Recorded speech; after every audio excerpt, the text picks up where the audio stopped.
ॐ नमः सिद्धेभ्यः। ॐ नमः सिद्धेभ्यः।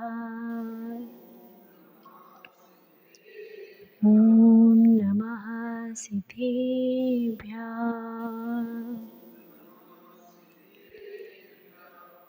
ओंकारं बिन्दुसंयुक्तं नित्यं ध्यायन्ति योगिनः कामिनं मोक्षदं चैव ओंकाराय नमो नमः।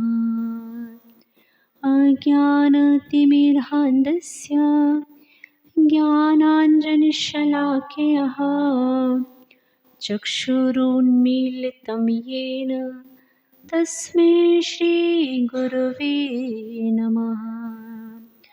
आदिम तीर्थंकरी खजन श्री आदिनाथ भगवान की, वर्तमान शासन श्री वर्धमान महावीर भगवान की, प्रातः स्मरणीय परम पूज्य आचार्य भगवान श्री विद्यासागर जी महामुनिराज की, सराखो धारक परम पूज्य आचार्य गुरु श्री ज्ञान सागर जी महाराज की, सप्तम पट्टाचार्य परम पूज्य आचार्य गुरु श्री गे सागर जी महाराज की, शिक्षा गुरु परम पूज्य आरम्भ प्रणेता मुनि श्री प्रणम्य सागर जी महाराज की, अहिंसा परमो धर्म की।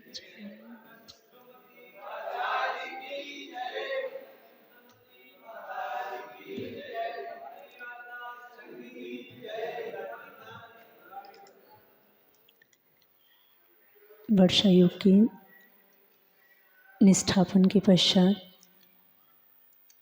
आप सभी के समक्ष आपके वैराग्य में वर्धन के लिए, आपकी राग की परिणति को थोड़ा सा दूर करने के लिए, इस वैराग्य भावना का पाठ की वासना चल रही है। आज उसी क्रम को आगे बढ़ाते हुए इस वैराग्यमयी वैराग्य भावना का पाठ करते हुए थोड़ा से समझने का प्रयास आगे करेंगे। बीज राख फल भोगवे जो किसान जग माय, त्यों चक्री नृप सुख धर्म विसारे नाय।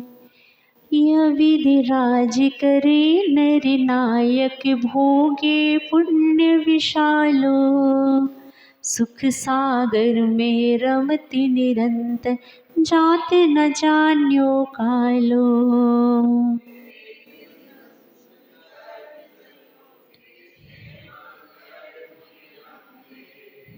देखे श्री गुरु के पद पंकज, तीन प्रदक्षिण दी सिर नायो, कर पूजा धृति कीनी। साधु समीप विनय कर बैठ्यो, चरणन में दिठ दीनी।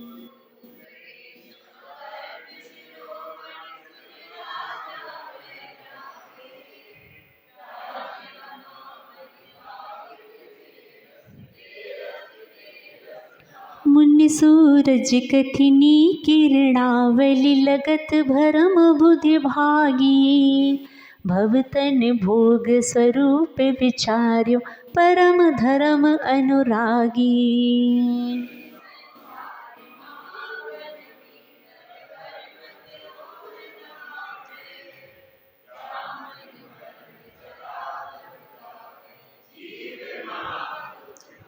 कबहू जाय नरक थिति भुंजै, छेदन भेदन भारी। कबहू पशु पर जाय धरे, तेह बद बंदन भयकारी।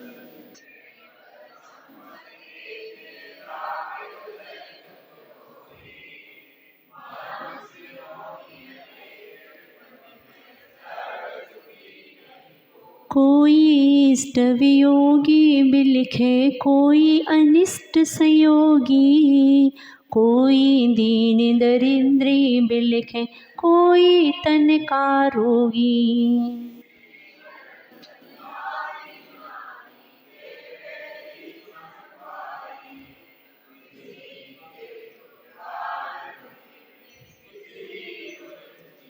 कोई पुत्र बिना नित झूरे, होए मरे तब रोवे।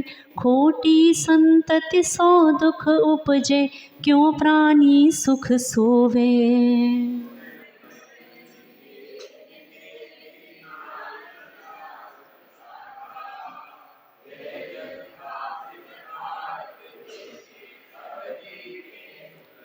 जो संसार विषय सुख होता, तीर्थंकर क्यों त्यागे। काहे को शिव साधन करते, संजम सो अनुरागे।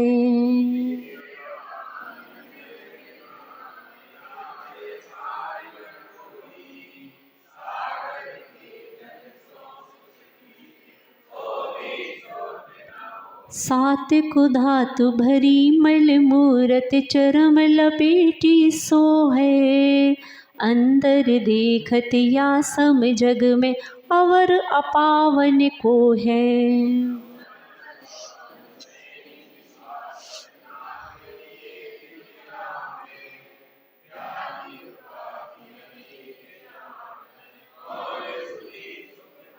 पोषति तो दुख दोष करे, अति शोषत सुख उपजावे।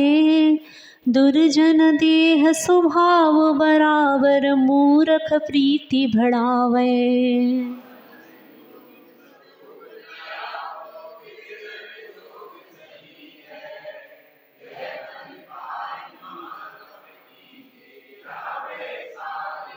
भोग बुरे भव रोग बढ़ावे, बैरी हैं जग जी के।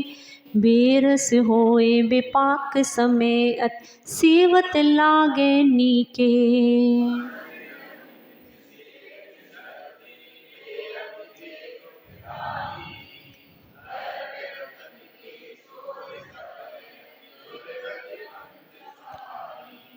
मोह उदय यह जीव अज्ञानी, भोग बले कर जाने। जो कोई जन खाए धतूरा, सो सब कंचन माने।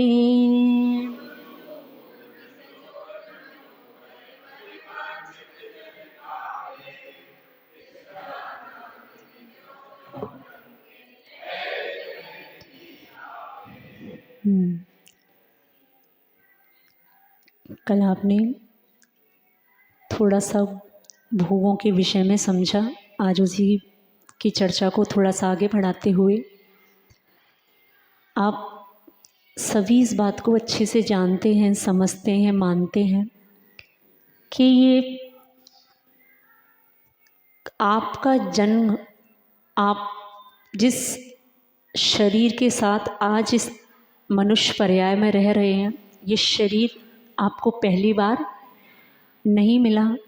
पंच परावर्तन रूप संसार में ये आत्मा अनादि काल से भ्रमण कर रही है। ऐसा आपने ग्रंथों में सुना, गुरुमुख से सुना कि पंच परावर्तन रूप इस आत्मा का संसार भ्रमण अनादि काल से चल रहा है। हो सकता है आपका ये शरीर का बाना नया हो, हर पर्याय में आपको नया शरीर मिलता हो, लेकिन इस शरीर में रहने वाला जो चेतन राजा जिसको आप बोलते हैं, वो चेतन राजा कुछ नया नहीं है। हर पर्याय में ये चेतन, ये आत्मा एक पुराना वस्त्र उतारती है और कुछ वर्षों बाद, कुछ समय बाद ये नया वस्त्र पहन लेती है। और हम अज्ञानवश ऐसा सोचते हैं कि ये पर्याय हमको पहली बार मिली। इस वैराग्य भावना में बहुत अच्छा वैराग का वर्णन आया, भोगों को छोड़ने का वर्णन आया। कल 2 पंक्तियां शेष थीं कि ये भोग कैसे हैं। वज्र अग्नि विष से विष धरते, ये अधिक है दुखदाई। ये जो भोग हैं जिनको आप पढ़ते हैं कि भोग, आचार्य जी की जब पूजन करते हैं, भोगों को इतना भोगा कि खुद को ही भोग बना डाला। कल आपको एक नीति शतक की एक श्लोक सुनाया, भोगो न भोगा स्वयमेव भोगा वयमेव भोगा। भोगों ने, हमने भोगों को नहीं भोगा, वास्तव में अगर देखें तो भोगों ने हमें ही भोग लिया। तो ये भोगों की और विशेषता बताते हुए आगे लिख रहे हैं कि भोग कैसे हैं। वज्र, अग्नि, विष से और विषधर से। 4 चीज़ें दी, एक वज्र, दूसरा अग्नि, तीसरा विष और चौथा विषधर। सांप को, सर्प को विषधर बोलते हैं, जिसके पास विष रहे उसको विषधर।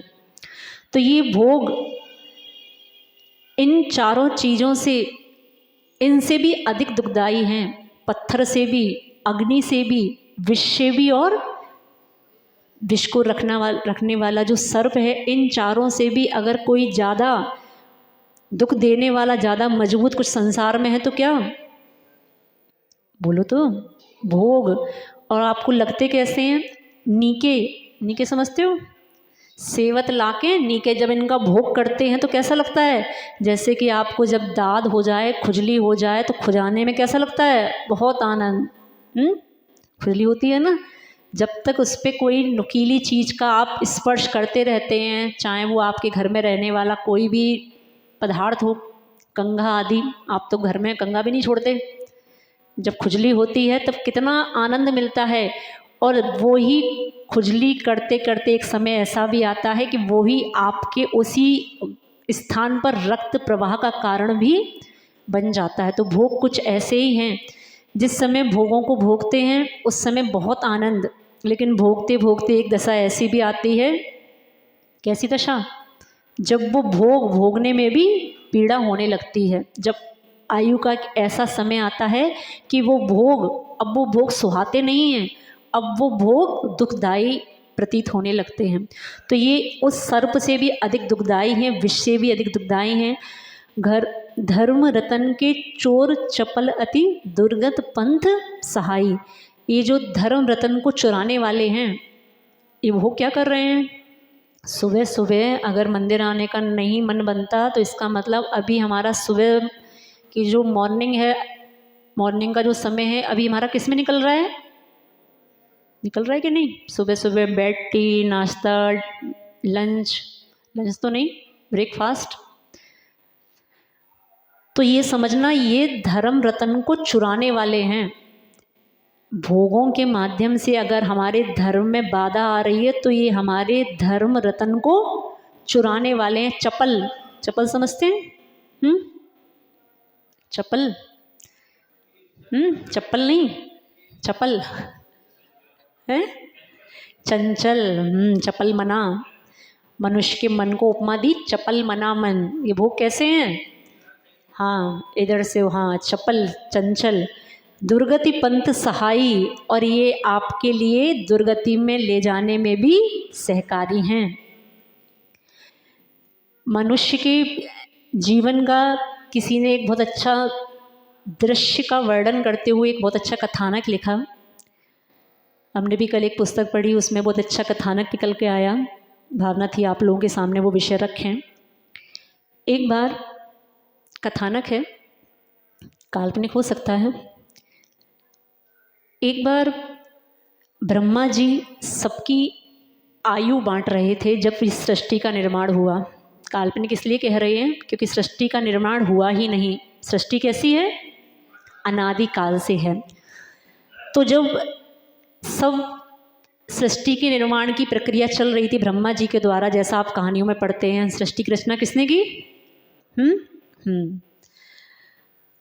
तो जब वो आयु का विभाजन कर रहे थे कि किसको कितनी आयु मिलेगी, तो एक मनुष्य, एक श्वान, एक गधा और एक उल्लू, सबको आयु बांटी। तो इनको भी आयु बांटी गई, एक मनुष्य को, एक गधा को, एक श्वान को और एक उल्लू को। जब आयु का विभाजन हुआ तो चारों लोगों को 40-40 वर्ष की आयु दी गई। किस किस को, एक बार याद कर लो, मनुष्य को, गधे को, श्वान को और उल्लू को। जब मनुष्य की आदत तो है कि जितना उसको दिया जाए उसमें कभी वो संपूर्णता मानता नहीं, हमेशा। उस दिन आपको एक परिभाषा सुनाई कि सुखी कौन और दुखी कौन। जो पर्याप्त में ही प्रसन्न है वो सुखी है, जो पर्याप्त में अप्रसन्न है वो दुखी है। सुख दुख हमारे घर में कितनी विषय भोग की सामग्री है इस पर निर्भर नहीं करता, हम उस सामग्री से अपने आप को संतुष्ट मान पा रहे हैं अपने आप को या नहीं मान पा रहे हैं, इसमें सुख और दुख की वास्तव में पहचान है। तो मनुष्य कभी संतुष्ट हो नहीं सकता। मनुष्य को लगा केवल 40 वर्ष, ये 40 वर्ष तो तुरंत निकल जाएंगे, 20 वर्ष में तो लगभग विवाह होगा, मात्र 20 वर्ष और मिलेंगे। नहीं, ब्रह्मा जी के पास अप्रोच लगाते हैं कि थोड़ी सी, जब स्वान को कुछ 40 दे दी, गधे को 40 दे दी, उस उल्लू को भी 40 दे दी, भगवान हम तो मनुष्य हैं, हमें तो सब काम करने हैं, हमें थोड़ी आयु और बढ़ाई जाए। एप्लीकेशन लेके पहुँचे ब्रह्मा जी के पास। ब्रह्मा जी बोलते देखो हमारे दरबार में कोई भेदभाव नहीं है, आपको आयु नहीं बढ़ाई जा सकती, क्योंकि जैसी आयु सभी को मिली है वैसी आपको मिलेगी। लेकिन मनुष्य की जब प्रवृत्ति, अत्यंत लालची प्रवृत्ति, जब उसके स्वार्थ इतना हावी हो जाता है तो उसको लगा नहीं, चाहे ब्रह्मा जी से लड़ना पड़ जाए लेकिन आयु तो हम बढ़ा के मानेंगे। ठीक है, उसने भी ठान ली। तो ब्रह्मा जी के पास पहुंचा, बोलता है भगवान देखो न्याय तो करना पड़ेगा, मैं मनुष्य हूँ, आपको मेरी आयु बढ़ानी ही पड़ेगी, वरना मैं आपके दरबार में धरना देता हूँ। धरना समझते हैं? ब्रह्मा जी बोले देखो कहने से कुछ नहीं होगा, आपको घर लौटना पड़ेगा, क्योंकि कुछ नहीं हो सकता। जब वो व्यक्ति नहीं माना तो ब्रह्मा जी ने उसको आश्वासन दिया, ठीक है इतना परेशान हो तो कुछ विचार करता हूँ, और ऐसा उसको आश्वासन दे के अपने घर पे वापस कराया। अब दूसरा प्राणी जो एक गधा, कुत्ता और उल्लू, उसको भी यही आयु मिली। जब गधे ने कुछ वर्ष का जीवन यापन किया तो वो कहते या कोई जीवन है क्या, दिन भर इसका बोझा ढो, इसके घर में पहुंचाओ, इसका बोझा ढो के इसके घर में पहुंचाओ। बोलते नहीं, ऐसा जीवन 40 वर्ष का तो कैसे निकलेगा। ब्रह्मा जी के पास पहुंचते, ब्रह्मा जी 40 वर्ष बहुत ज़्यादा दे दिए, मुझसे तो ये 4 वर्ष नहीं कट रहे, मैं बोझा ढोते ढोते परेशान हो गया, भगवान कुछ आयु कम करो। ब्रह्मा जी को लगा चलो कुछ काम बनता हुआ दिखाई दे रहा है, तो ब्रह्मा जी ने उससे कहा उसकी आधी आयु वापस ले ली। आधी कितनी? 20 वर्ष। समझते जाना, सब आप ही की दशा का वर्णन है। तो 20 वर्ष वापस ली। अब दूसरा जो जीव था तिर्यंच गति का, जिसका नाम स्वान, आप देखो सड़कों पे स्वान की स्थिति क्या, यहाँ से डंडा मारा गया तो बेचारा दूसरे घर पे रोटी लेने पहुँचा, यहाँ से रोटी नहीं मिली, यहाँ से जब दुत्कारा गया तो तीसरे के द्वार पे पहुँचा। ऐसी जिल्लत की ज़िंदगी जीते जीते बेचारा दुखी हो गया कि ये कोई जीवन है, इसके घर से लाठी उसके घर से लाठी, पिटते पिटते जब परेशान हो गया तो ब्रह्मा जी के दरबार में पहुंचा। ब्रह्मा जी ये 40 वर्ष बहुत ज़्यादा दे दी आपने, मैं कब तक दुत्कारे खाऊंगा, कितने सालों तक पिटता रहूँगा, कुछ आयु कम करें। ब्रह्मा जी बोलते कोई बात नहीं बेटा, तुम्हारी भी कम करते हैं। तो ब्रह्मा जी ने उसकी आयु भी आधी ले ली। कितनी बची? तीसरा प्राणी उल्लू। जब वो उल्लू जिसको रात्रि में ही मात्र दिखाई देता है, दिन भर वो ऐसे ही नेत्र होते हुए भी एक अंधे व्यक्ति के समान अपनी दिनचर्या करता, दिन भर निकालता, परेशान हो गया। दिन भर अंधा रहना और रात में जब कुछ काम ना हो, जब सब सो जाएं, तब उसकी नेत्रों में ज्योति आती। तो उसका अपना जीवन कुछ अच्छा नहीं लगा। दिन के 24 घंटे काटना, दिन में प्रकाश जितने घंटे होता वो बिना किसी साधन के काटना उसको बहुत मुश्किल लगा। ब्रह्मा जी के पास पहुंचा, ब्रह्मा जी कुछ हमें अपनी कोई ज़िंदगी समझ नहीं आ रही, ज़िंदगी किस में निकल रही है? अंधेरे में निकल रही है, इतनी लंबी ज़िंदगी में काट नहीं पाऊँगा भगवान, थोड़ी आयु कम करो। ब्रह्मा जी बोलते ठीक है बेटा, आधी आयु उसकी भी ले ली। अब ब्रह्मा जी के पास कितना स्टॉक हो गया, कैलकुलेशन करते जाना, क्योंकि जोड़ना आपकी आयु में है। 60 वर्ष ब्रह्मा जी के पास जब इकट्ठे हो गए, तब ब्रह्मा जी ने अपने एक भक्त को बुला के संकेत दिया, जाओ उस मनुष्य को बुला के लाओ जिसको अपनी आयु बढ़वानी थी। ठीक है, ब्रह्मा जी बोलते लो बेटा, ये 60 वर्ष हमारे पास आए हैं, ये 60 वर्ष में तुम्हें देता हूँ, तुम्हारी अब आयु 100 वर्ष होती है, तुम्हें जितना भोगना है आराम से 100 वर्ष तक भोगो, कोई परेशानी नहीं। अब तुम्हारी आयु में 60 वर्ष की वृद्धि होती है। अब ये तो आयु बढ़ाने की बात यहाँ तक समाप्त हुई। अब आप अपनी ज़रा वर्तमान दिशा पर विचार करो, जो ब्रह्मा जी ने सिस्टम बनाया। क्या बनाया? आप देखें 40 वर्ष तो आपके जीवन के अच्छे निकलते हैं जब तक आप प्रौढ़ अवस्था में रहते हैं, तब तक आपकी मनुष्य की आयु वास्तव में रहती है। तब तक आपका जीवन कैसे निकलता है? जब तक विवाह हुआ, थोड़े बच्चे बड़े हुए, तब तक तो ठीक है, प्रौढ़ अवस्था एक सुख की अवस्था। अब इसके बाद 40 वर्ष के बाद की अगर आयु आप देखें तो वो अवस्था, जब जॉब लग गई, दुकानदारी इतनी बढ़ गई, अब बच्चे भी थोड़े थोड़े बड़े होने लगे, अब प्रेशर बढ़ा गृहस्थी का, क्योंकि गृहस्थी अब थोड़ी सी विस्तार हुआ, बच्चे बड़े हुए, पढ़ाई का प्रेशर आया। अब वो ज़िंदगी कैसी हो गई? अब वो बोझ वाली ज़िंदगी हो गई, अब गधे वाली ज़िंदगी हो गई। तो आपके 20 साल जो निकले वो किसके निकले? वो बोझा ढोते ढोते ही निकल रहे हैं। तो ये मानना आपकी तो मात्र अच्छी वाली शुरू की 40 वाली थी, बाद की 20 वर्ष की ज़िंदगी किस में निकल रही है? ये गृहस्थी का बोझा ढोते ढोते 60 वर्ष के बाद जब व्यक्ति एक उस अवस्था में पहुंच जाता है, वृद्ध अवस्था में पहुंच जाता है थोड़ा सा, तो 60 वर्ष के बाद जब घर में 3 बेटे हैं, तीनों की शादी हो गई, बहुएं आ गई, 3 आ गई, 4 आ गई, जितने बेटे थे सबकी बहुएं आ गई। अब आपके रानीपुर में स्थिति क्या है हमें नहीं पता, लेकिन हमने भी खुद ऐसी स्थिति देखी कि अब वो व्यक्ति 1 महीने इस बेटे के यहाँ होता है, सब कुछ है, ऐसे यहाँ होता हो ना होता हो आप हमें नहीं पता, लेकिन हर जगह सब कुछ होता है कि देखो माँ तुम्हारी भी हैं, ये माँ हमारी भी हैं, केवल मैंने इनकी जिम्मेदारी लेने का ठेका नहीं ले रखा है, 6 महीने तुम रखो। ऐसे ऐसे परिवार भी जैन समाज में हैं कि जिनके यहाँ बेटे बहुएं, उन्होंने एक सिस्टम बना रखा है कि 1 साल माँ को हम रखेंगे और 1 साल तुम्हें रखना है, क्योंकि माँ हमारी हैं तो तुम्हारी भी हैं। बचपन में लड़ते थे किसके लिए? माँ हमारी हैं, माँ हमारी हैं। बड़े होके लड़ते हैं माँ तुम्हारी हैं, होता है कि नहीं? सब कुछ होता है।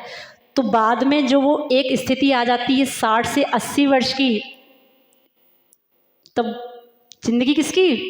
बोल तो लो, कोई नहीं, आप ही की है तो आपको ही बोलना पड़ेगा। स्वान की। बहुत पुण्यशाली जीव हो जिसके घर में, जिसकी ऐसे व्यक्ति जिनके 60 वर्ष से 80 वर्ष के बीच की अवस्था है और जिनका घर इतना अच्छे से चल रहा है कि उनको ये नौबत नहीं आई, बहुत पुण्यशाली जीव मानना। वरना संसार में ऐसे जीव भी हैं कि 1 महीना इसके यहाँ और 1 महीना उसके यहाँ, तो बाकी ज़िंदगी किसकी हुई? स्वान की। अब देखो 80 वर्ष के बाद की ज़िंदगी की बात ज़रा करते हैं।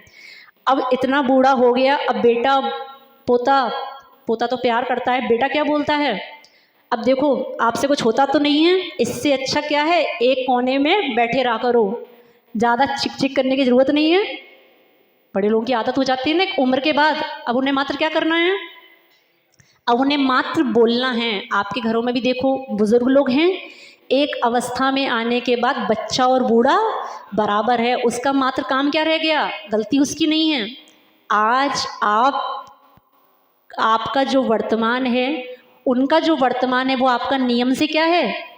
भविष्य है, इतराना नहीं है। हमारी सास हमारे ससुर ऐसे, आपको भी आगे जाके सास ही बनना है, आपको भी आगे जाके ससुर ही बनना है। बन गए ना, आप दादा ससुर भी बनोगे अभी आगे वाले बड़े ससुर जी। तो 80 के बाद वाली उम्र कैसी हुई? जब बच्चे ने बोल दिया अब एक जगह बैठे रहा करो, ज़्यादा चलोगे फिरोगे दुर्घटना होगी, अब एक जगह मात्र बैठे रहो, जो घर में हो रहा है सब कुछ। अब जिंदगी किसकी हो गई? उल्लू की। तो अपनी वास्तव में मनुष्य की आयु जो अच्छी सुख भोगने की थी वो मात्र कितनी थी?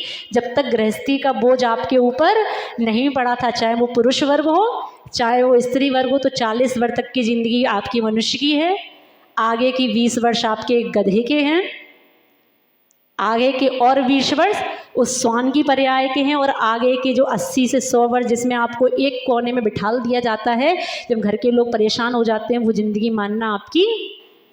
बोलने में बड़ी शर्म लगती है। हाँ, बहुत मुश्किल वाली माता जी, कैसे बोले हैं? कोई अब आप ही की है, घोड़ी पे आप ही बैठे थे तो वहाँ पे ही सहन करो। हैं, हमें तो बैठे नहीं, हमें तो कुछ करना नहीं पड़ा, तो हम तो सुखी हैं।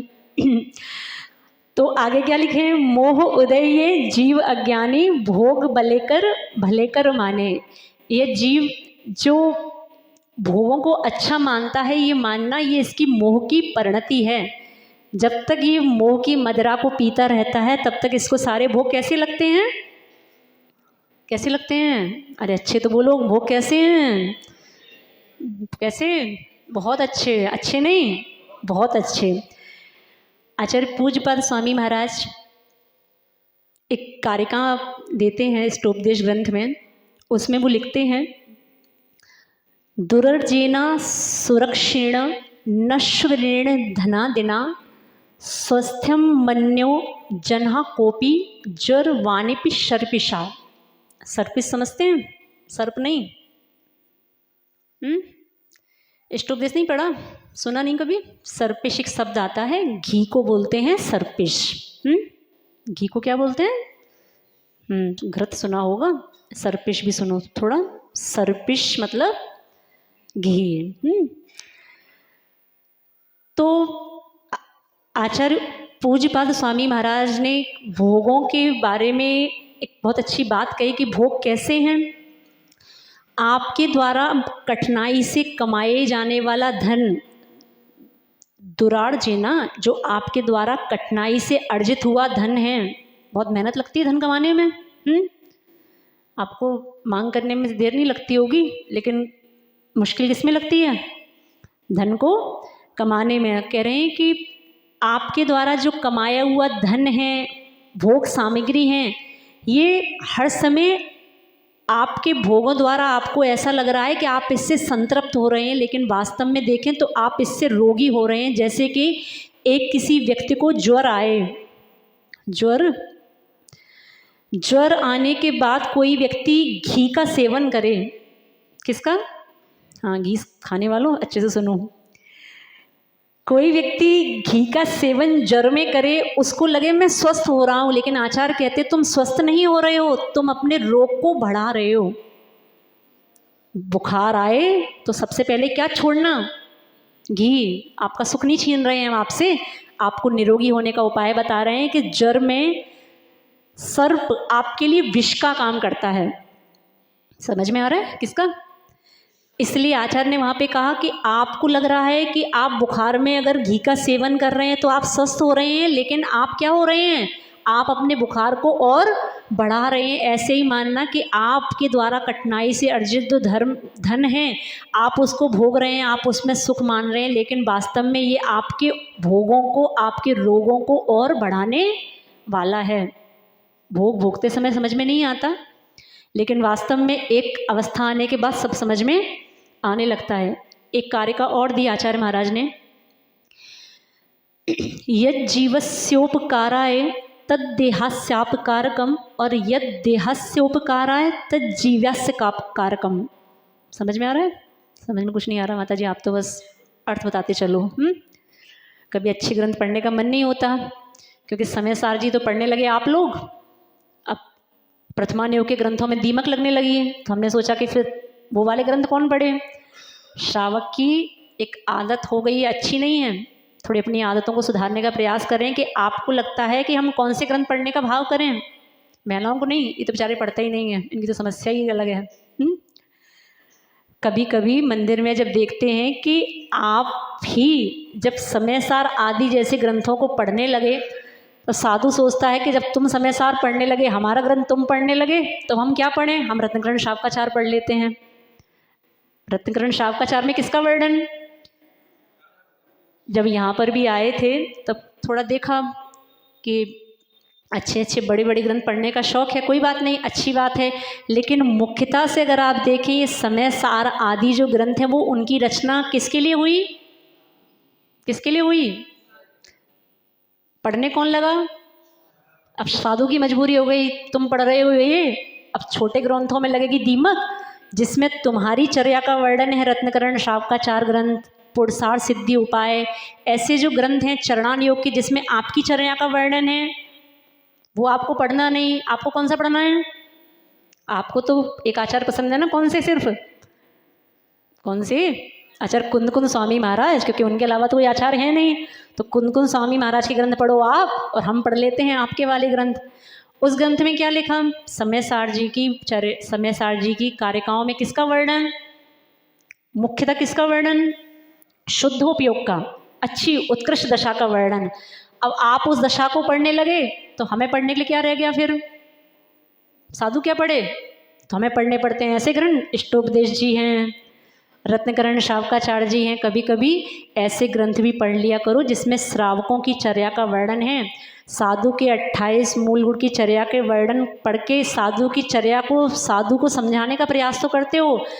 कभी कोई ऐसा श्रावक बताओ जिसने अपने रत्नकरण शावकाचार्य को ग्रंथ पढ़ के अपनी चर्या में सुधार लाने का प्रयास किया हो? पढ़ लिया समयसार, पढ़ लिया मूलाचार। अब माताजी और महाराज, मूलाचार में ऐसा लिखा है, मूलाचार में लिखा है कि साधु तो कहाँ रहते हैं और आप कहाँ रह रहे हो?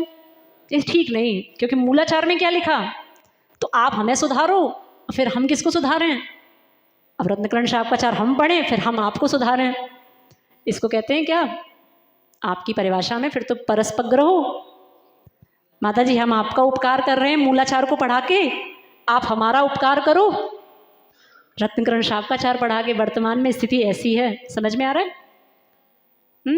एक महिला देखो आपके समाज की, कुछ दिन पूर्व अष्टाने का पर्व में जब उनको प्रेरणा मिली माताजी के द्वारा कि पद्म पुराण जी ग्रंथ का स्वाध्याय करो, जैसे हमने आपको उसका एक चमत्कार बताया, जीवंत उदाहरण, तो जब प्रेरणा मिली तो उनका भी मन बना कि चलो इस ग्रंथ को पढ़ते हैं। लेकिन ग्रंथ पढ़ने से पूर्व उनको कुछ परेशानी के कारण एक एक पंक्ति 4-4 दिखाई देती थी। बहुत समय से उनको अपनी कुछ शारीरिक आदि के कारण, शारीरिक व्याधि के कारण उनको प्रत्येक पंक्ति कैसी दिखाई देती थी? एक पंक्ति के स्थान पर 4 पंक्तियाँ। वो हमेशा मेरे पास भी इस बात को लेके आई, माताजी स्वाध्याय नहीं कर पाते, क्या करें? मैंने कहा क्यों, स्वाध्याय करने में क्या परेशानी?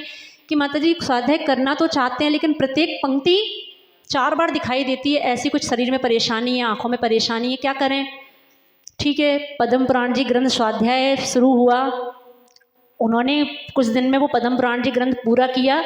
और पद्म पुराण जी ग्रंथ का उस दिन एक अतिशय तो हमने अपने जीवन का बताया, दूसरा अतिशय आपकी समाज में सुनो।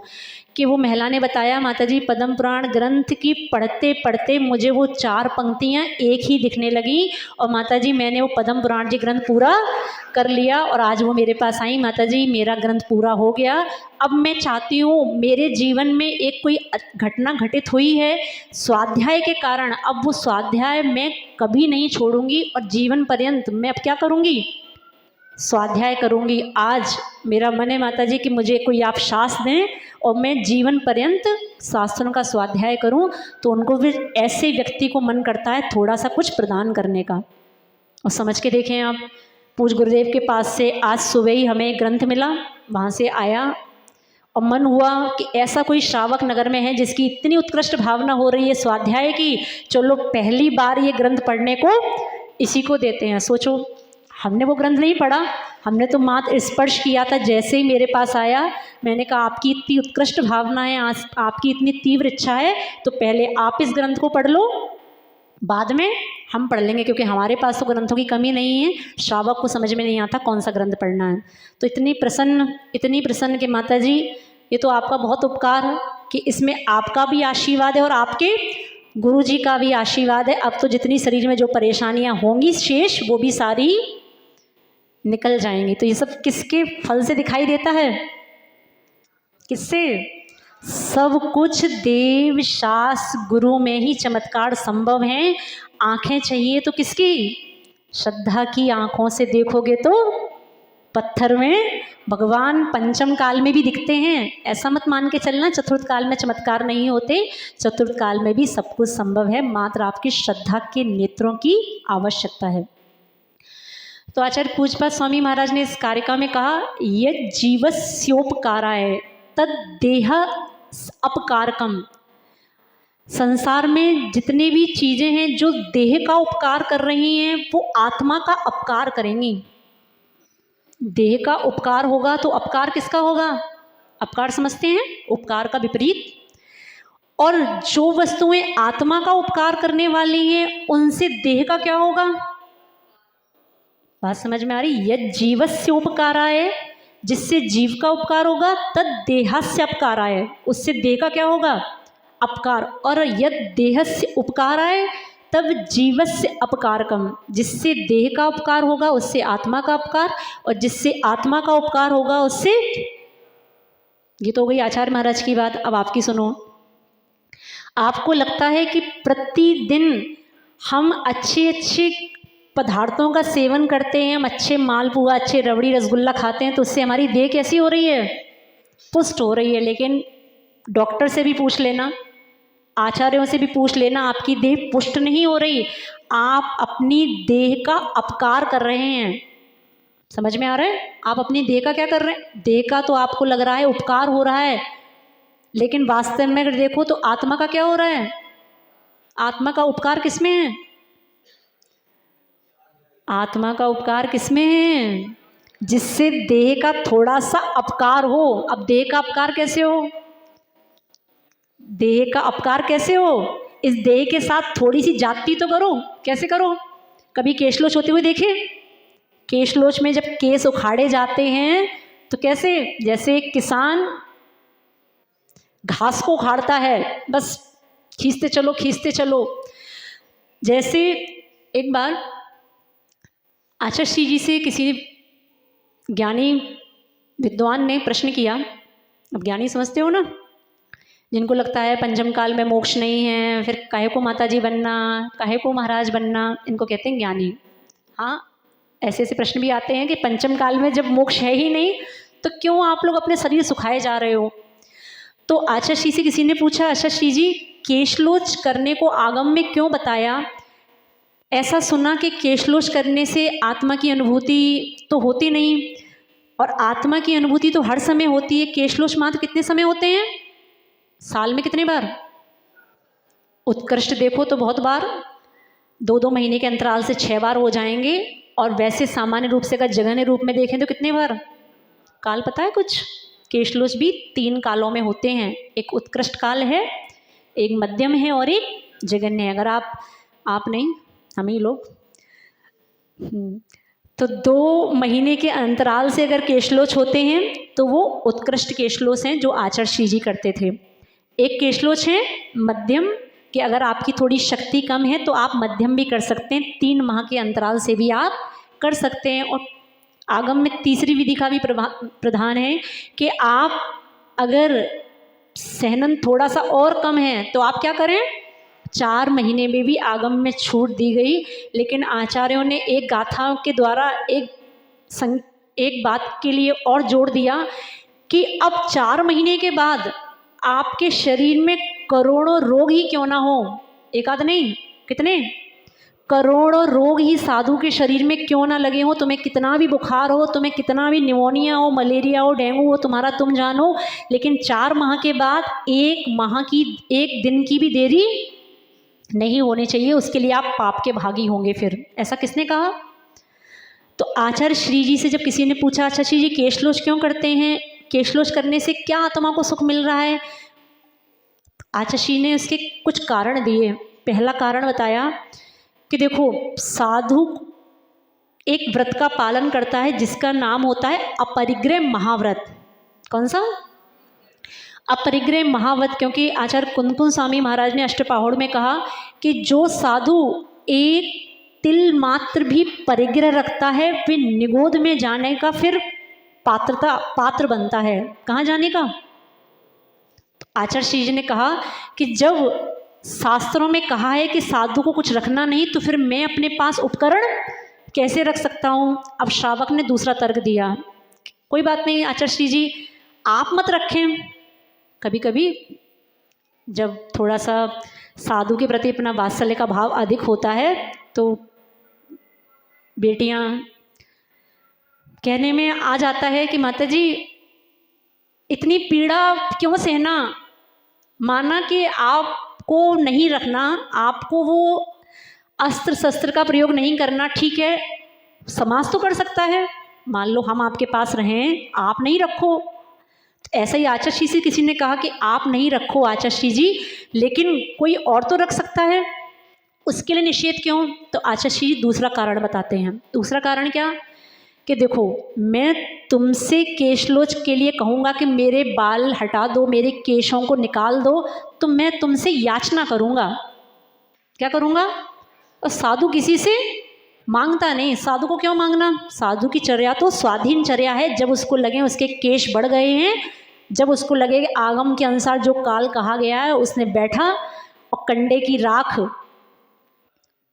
दो चीज़ें प्रयोग करते हैं ना आप लोग जिस समय ब्यूटी पार्लर जाते होंगे, आप नहीं, ये लोग कभी कभी जब बाल सेट करवाते हैं या कभी कभी आपको पूरे वाले केश निकालने पड़ते हैं, तो उसके लिए दो वस्तुओं का प्रयोग होता है। किस किस का? एक वो उस्तरा, और दूसरा जब पूरे केश निकलवाते हैं तो किसके लिए? दो वस्तु का प्रयोग। क्या? एक तो उस्तरा और दूसरी चीज़ क्या? कुछ लगाते हो सिर में कि ऐसे निकल जाते हैं? हैं? नहीं, कुछ क्रीम व्रीम कुछ नहीं लगती? अरे देखा तो है, हम देखते रहते हैं सब ऊपर से। वो कुछ लगाते हो शेविंग वेविंग करने के लिए, कुछ क्रीम व्रीम लगाते हो। तो दो वस्तुओं का प्रयोग, एक तो क्रीम, शेविंग क्रीम, और दूसरी चीज़ क्या? उस्तरा। अब साधु की ये जो 5 उंगलियां हैं, ये 5 उस्तरे हैं। कितने? आपको तो वहाँ जाके एक उस्तरे से निकलवाने हैं, यहाँ कितने उस्तरे भगवान ने दिए हैं? या 5 उस्तरे दिए हैं। और क्रीम के नाम पे क्या दिया है? कंडे की राख। कम नहीं है हम आपसे भी, हमारे पास भी सब कुछ है। हमारे पास 5 उस्तरे भी हैं और कंडे की राख भी है। तो आचार्य से जब किसी ने पूछा कि आचार्य जी आप नहीं कर सकते, आप नहीं रख सकते, श्रावक तो कर सकता है, तब आचार्य बोले साधु किसी से याचना करता नहीं। हम तुमसे एक उस्तरा क्यों मांगे जब हमारे पास 5 उस्तरे पहले से हैं? हम तुमसे एक उस्तरा क्यों मांगे जब हमारे पास प्रकृति ने पहले से ही हमारे हाथों में 5 उस्तरे दिए हैं?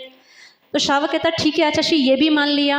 अब आप भी ना करें क्योंकि आपको रखना पड़ेगा, हम भी ना करें क्योंकि आपको मांगना पड़ेगा, लेकिन आचार्य जी ऐसे भी तो रहा जा सकता है कि केशों के साथ रहने में क्या परेशानी? तो आचार्य ने बोला देखो, ये केश जैसे जैसे बढ़ेंगे ये जटा का रूप ले लेंगे, और हो सकता है, नियम से हो सकता है, क्या होता ही है कि आपके उन केशों में जीवों की उत्पत्ति होने लगेगी। ये घटना आती है प्रथमान योग ग्रंथों में वशिष्ठ नाम के मुनि की, कि वशिष्ठ नाम के मुनि जब तक उनको दिगंबर मुद्रा का ज्ञान नहीं था तब तक वो अन्य मत के साधु बन के रहे, वो जटा धारण करते थे। और एक दिन किसी मुनि के उपदेश से जब उनको वास्तव में ज्ञान हुआ कि दिगंबर रूप क्या होता है, उन्होंने अपनी जटा खोली तो उसमें छोटे छोटे मछलियों की उत्पत्ति, मछली जैसे छोटे छोटे जीव होते हैं उनकी उत्पत्ति भी हुई। समझ के देखें आप। तो आचार्य ने तीसरे कारण को भी मना किया कि न रख सकते हैं, न तुमसे करवा सकते हैं, न अपने केशों को बढ़ा सकते हैं। एक उपाय मात्र बचता है जिसका नाम क्या है? इसके अलावा और कोई उपाय नहीं है। इसीलिए किसी की भी दीक्षा होती है उससे पूर्व आचार्य जी कहते थे कि एक बार केशलोच करना है और किसी के सहारे नहीं करना है, पूरा का पूरा केशलोच दीक्षार्थी को अपने हाथों से करना है। क्यों करना है? कुछ कारण है कि नहीं है? किसी भी जॉब में प्रवेश करते हैं, किसी भी नौकरी लेने जाते हैं तो सबसे पहले क्या होता है? इंटरव्यू। ये केशलोच क्या है? ये केशलोच इंटरव्यू है, और इसमें परीक्षा देने वाला भी साधु है, परीक्षार्थी भी साधु है और परीक्षक भी साधु है। उसका निर्णय करने वाला कि आप पास हुए या फेल हुए, जब तक दीक्षा नहीं होती तब तक तो निर्णय हो सकता है गुरु करें, गुरु आपको बताएं कि आप परीक्षा में फेल हुए, पास हुए, लेकिन एक बार जब दीक्षा हो जाती है, अब इसके बाद देखने वाला कौन? इसके बाद देखने वाला कौन? माता जी केशलोच आपके अंजलि में केश आया, किसी ने देखा नहीं, निकाल दिया करो। किसने देखा? किसी ने नहीं देखा। देखा किसने? हमारी आत्मा ने तो देखा कि केश आया है, इसलिए वो अंजलि छोड़नी पड़ती है। ऐसे ही समझना कि साधु के मोक्ष मार्ग के लिए परीक्षा देने वाला परीक्षार्थी भी वो स्वयं ही है, और उस परीक्षा की जांच करने वाला वो परीक्षक भी स्वयं हैं। गुरु तो एक सीमा तक आपके ऊपर दृष्टि रख सकते हैं, जब तक आपके संस्कार नहीं हुए। गुरु आपको मात्र आपके ऊपर संस्कार दे सकते हैं, 5 मिनट में खेल समाप्त हो सकता है, उसके बाद जीवन पर्यंत वो प्रक्रिया करनी किसको है। तो केशलोच इंटरव्यू के रूप में क्यों कहा कि जब वो दीक्षार्थी केशलोच करने में सफल होता है, इसका मतलब अब ये इसके हाथों में इतनी शक्ति है। और केशलोच भी आचार्य जी कहते थे कि केशलोच अपने हाथों से करना। क्यों करना? जब भी किसी भैया जी की दीदियों की दीक्षा होती थी, उस समय आचार्य जी कहते थे केशलोच में किसी का सहारा नहीं, आपको अगर सहारा लेना है तो आप मात्र इतना ले लें कि आपकी कोई वैयावृत्ति कर दे, आपको कोई केश पकड़ा के स्थान बता दे कि यहाँ केश है, लेकिन उखाड़ना खुद है। और जब पूज्य गुरुदेव बताते हैं कि जब पूज्य गुरुदेव का ये इंटरव्यू हुआ तो उनके साथ और भी ब्रह्मचारी थे, सा नाम से सुकुमाल भैया, जो वर्तमान में मुनि श्री अभिनंदन सागर जी महाराज हैं, और पूज्य गुरुदेव जिनका नाम ब्रह्मचारी सर्वेश भैया था।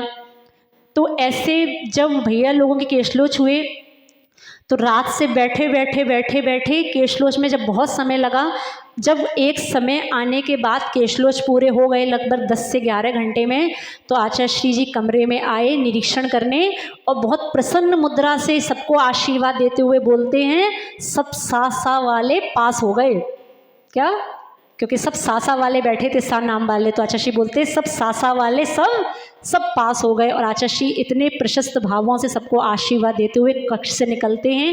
सब ब्रह्मचारी भैया लोग उनको नमस्कार करते हैं और बाद में उनकी दीक्षा। तो केशलोच क्या है? केशलोच में आपकी जैसी छूट नहीं मिलती। जब फॉर्म हाथ में आया तो क्या हुआ? फॉर्म पे कुछ लिखा मिला। क्या लिखा मिला? एक शब्द जिसका प्रयोग आप अच्छे से करना जानते हैं, उस शब्द का नाम है छूट। क्या? और छूट कहाँ की छूट? जहाँ हमें देखने वाले 100 लोग हैं वहाँ की छूट, और जहाँ हमारे परिवार में गिनती के 4 लोग रहते हैं वहाँ हम नहीं खाएंगे। पूज्य गुरुदेव कहते हैं दिन में महीने में 28 दिन खा लेना, 2 दिन जब बाहर जाओ बस तब नहीं खाना, क्योंकि आपने खाया, आपने कुछ अपने धर्म के विरुद्ध कार्य किया तो निंदा किसकी हुई? आपकी नहीं, आपके परिवार की नहीं, आपके समाज की नहीं, निंदा हुई जैन धर्म की। इसलिए छूट चाहने वालों,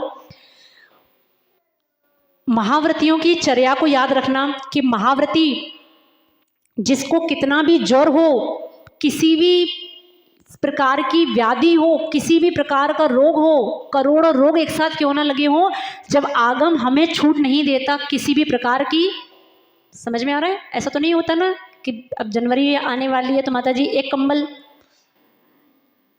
चलता है, माता जी इतना तो माता जी के लिए नहीं चलता। क्यों नहीं चलता? क्योंकि हम तो क्या हैं?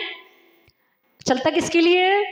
चलता श्रावक के लिए, क्योंकि सारी छूट, सारे संविधान में परिवर्तन किसके होने चाहिए?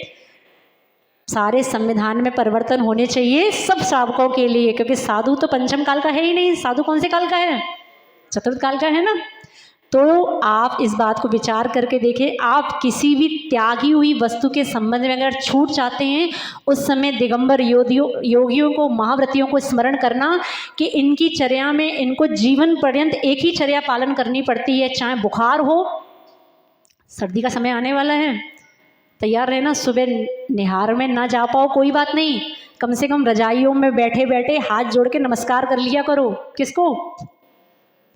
समझ में आ रही है? अभी जनवरी आने दो, सब समझ में आ जाएगा। बेटियां पूछ रही थी माता जी ये इतना दूर वाला सिस्टम ये सर्दियों में भी चलेगा क्या? समझ में आ रहा है? तब उनसे कहना पड़ता है बेटा कुंद कुंद स्वामी भगवान ने हमें छूट नहीं दी। ये छूट तो मात्र किसको मिलती है? मिलती नहीं है। ऐसा मत समझना कि आचार्य ने आपको छूट दी है, आप छूट ले लेते हैं, लेकिन महाव्रतियों को किसी प्रकार की कोई छूट नहीं है। तो एक महाव्रती जब जीवन पर्यंत अपने 28 मूल गुणों को बिना किसी छूट के निभाता है, बिना किसी छूट के अपनी आत्मा को ही गुरु मानते हुए, अपनी आत्मा से ही डरते हुए सबका पालन करता है, तो क्या हम श्रावक होते हुए एक छोटे से नियम का पालन बिना छूट के ना कर पाएँ तो हमारा जीवन जीना कैसा है? कैसा है? अच्छे से बोलो तो। सब व्यर्थ है, सब व्यर्थ है अगर हम किसी भी पालन को एक श्रावक धर्म का पालन करते हुए ना कर पाए, क्योंकि ज़िंदगी बहुत छोटी सी है, बड़ी तो नहीं है। कैसी है? बहुत छोटी है, बहुत छोटी सी है। कब ये सांसों की घड़ी टिक टिक करती हुई कौन से नंबर पे आके रुक जाए, कोई इसका भरोसा नहीं है। इसलिए अच्छा ये होगा अपने जीवन रूपी गाड़ी को संयम की ट्रेन में बैठालते हुए इसको मुक्ति शिखर पर, मुक्ति की शिखर पर, उसकी स्थान पर ले जाके इस जीवन को थोड़ा सा सार्थक बनाएं। बोली पंच परमेष्टि भगवान की। ओम अरिहम, ओम अरिहम। सभी कार्य की सिद्धि से तू पहले इसको बोल। ओम अरिहम, ओम सभी का।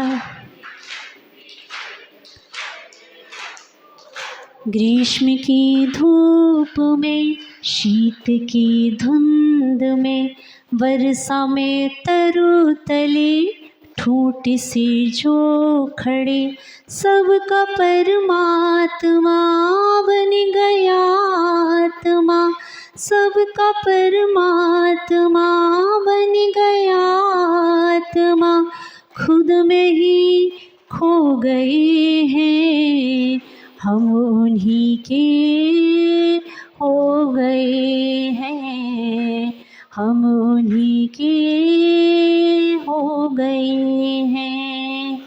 मेरे गुरु हैं महा, इस जग में कहाँ, मेरे गुरु हैं महा। पाया सम्यक दर्श हुआ जब से दर्श, पाया सम्यक हुआ जब से हो समाधि मरण, फिर मिले गुरु चरण, हो समाधि मरण फिर मिले गुरु चरण। बस एक यही कामना कर चले हैं हम, उन्हीं के हो गए हैं हम, उन्हीं के हो गए हैं। ग्रीष्म की धूप में, शीत की धुंध में, वर्षा में तरु तले ठोट से जो खड़े, सबका परमात्मा बन गए, खुद में ही खो गए हैं हम, उन्हीं के हो गए हैं हम, उन्हीं के हो गए हैं। ओम अरिहम नमः, ओम अरिहम नमः, ओम अरिहम नमः, ओम अरिहम नमः, ओम अरिहम नमः, ओम।